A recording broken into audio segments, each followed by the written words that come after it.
We often talk about sports matchups as David versus Goliath, right? Well, when it comes to cricket, the India versus New Zealand rivalry takes that to a whole other level. We're talking about a country of cities versus a nation that's, well, about the size of a city. Today, we're going to break down the absolutely mind-blowing numbers behind this, both on and off the field. So think about this for a sec. What really makes a country a powerhouse in sports? You might think money or maybe fancy stadiums, but for a sport like cricket, which has this massive global following, it might just come down to one simple thing: people. Just sheer numbers of people. And we're about to see how that one factor changes everything. All right, so let's set the scene here with a tale of three nations. We're going to take a quick look at the populations behind the teams. Okay, wow, just look at this chart. It's not even a competition. India's population at 1.42 billion people, it doesn't just dwarf England and New Zealand, it completely swallows them whole. I mean, think about what that means for the sport. The talent pool, the number of fans, the money, it's just a totally different universe. Okay, so to really get our heads around this, we've got to look at it a different way. Forget country versus country for a minute. Let's talk about a country versus a city. All right, I want you to picture this. Take the entire country of New Zealand, every city, every town, every single person, all 5.29 million of them. And now get this, that entire country has fewer people than the single city of Delhi. I'm not kidding. Just one city in India is bigger than the entire nation of New Zealand.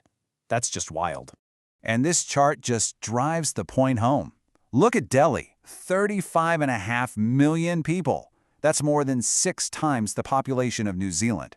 Then you've got Mumbai, which is more than 4 times bigger. You can see it right there. It's a country going up against a city, and frankly, the city is the heavyweight. So let's visualize this scale a bit more. Because you might be thinking, okay, Delhi and Mumbai are huge, I get it. But this isn't just a one-off. Let's find out just how many Indian cities are bigger than all of New Zealand. The answer? Over 20. Yeah, more than 20 cities in India. Each one of them has more people than the entire country of New Zealand. Just let that sink in. I mean, how many countries can even say that? It's incredible. And this table here just gives you a little taste. Delhi is almost 7 times larger. Mumbai, more than 4 times. Kolkata, Bangalore, Chennai, all more than double New Zealand's population.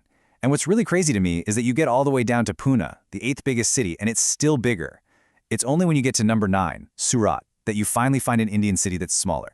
All right, so we've got these huge population numbers, but how does that actually affect the game? Well, let's talk about home field advantage and how these numbers translate to the fans in the stadium. So you've got maybe, 5 to 10,000 New Zealand fans making the trip, which is amazing. That's some serious dedication. But the stadium holds 132,000 people. So those Kiwi fans, they're going to be a small island in a massive ocean of Indian supporters. And that's exactly what you hear in the match previews, expect a blue sea. It's not just a cute phrase, it's a real thing. That wall of sound, that visual dominance, it creates this intense pressure. It's a legit advantage for India before the game even starts.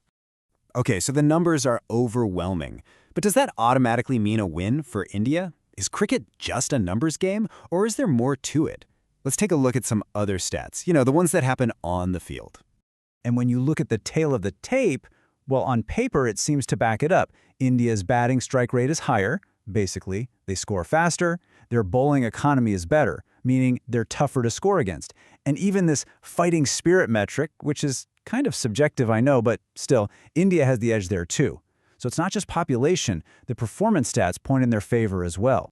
So that leaves us with this big question, doesn't it? What's the deciding factor in the end? Is it the sheer weight of numbers from the census and in the stands?